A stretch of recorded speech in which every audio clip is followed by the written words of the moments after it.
It is Thursday, December 7th. We got our post holes finished up, and we'll have a concrete truck here in about 15 minutes. So just wanted to give you a quick look at what we got.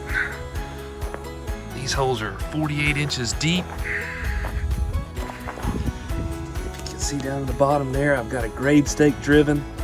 That'll give me an 8-inch thick concrete footer. So these are all drilled with the auger and tamped down at the bottom nice and solid. And we're pouring 44 footers today. So once he gets here, we'll get started.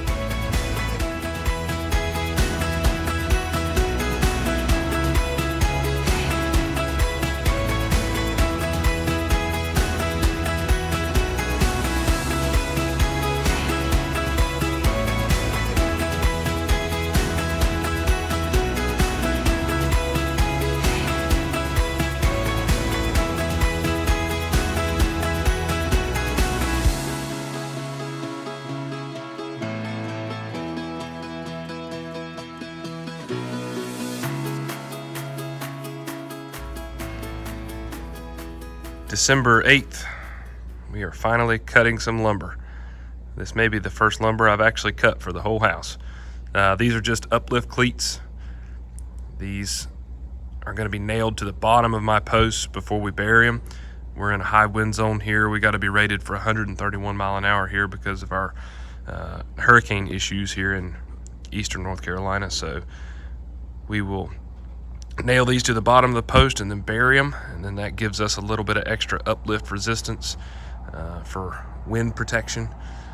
One quick note, anything that's going to be on the ground like this, be sure you're getting ground contact treated lumber.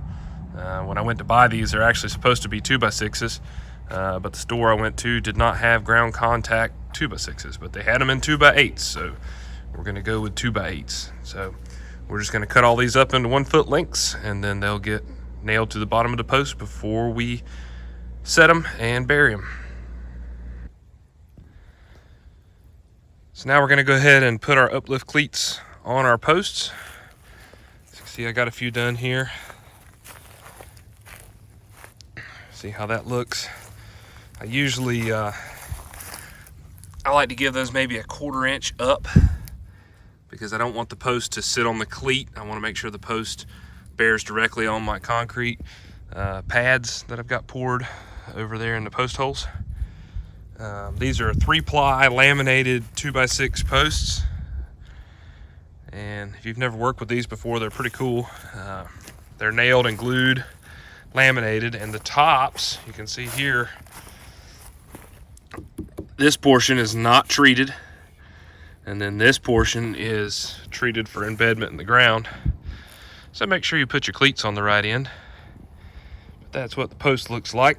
We've got 44 posts to do, so hence the pile of cleats. And also, I bought this Pasload nailer today. I've seen a lot of people online using those.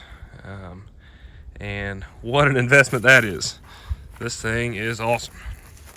Completely cordless. No need for a air compressor, and it drives nails like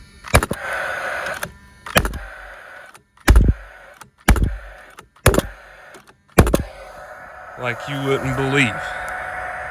It is awesome. So highly recommend that.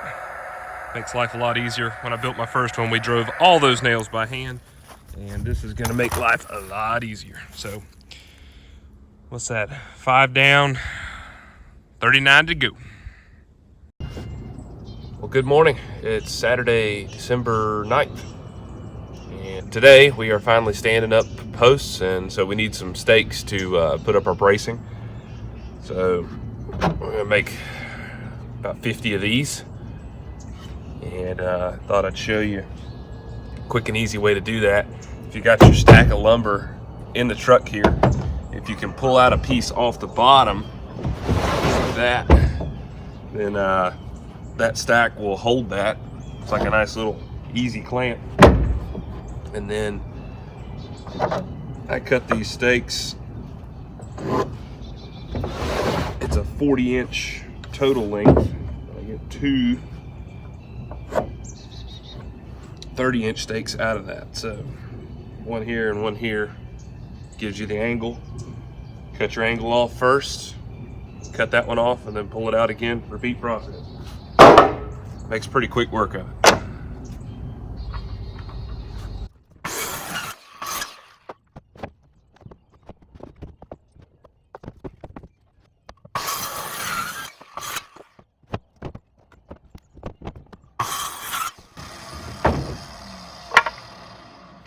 There you go.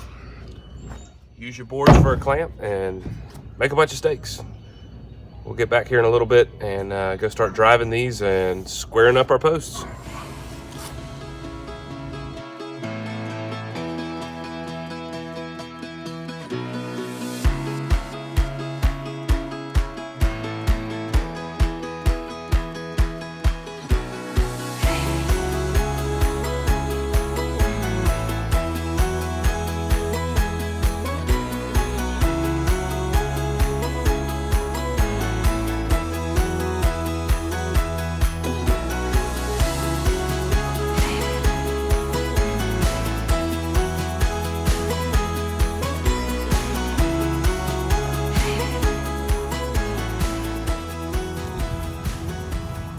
All right, only got to work about half a day today. We got a family function this afternoon, so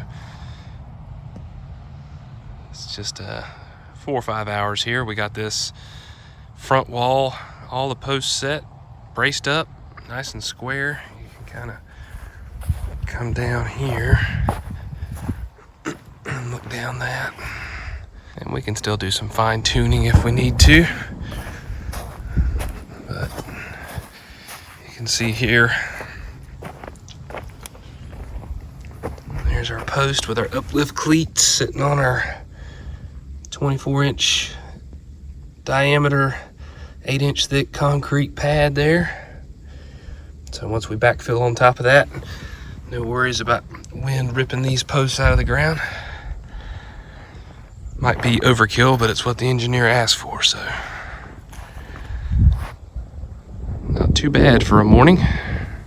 Things are coming along.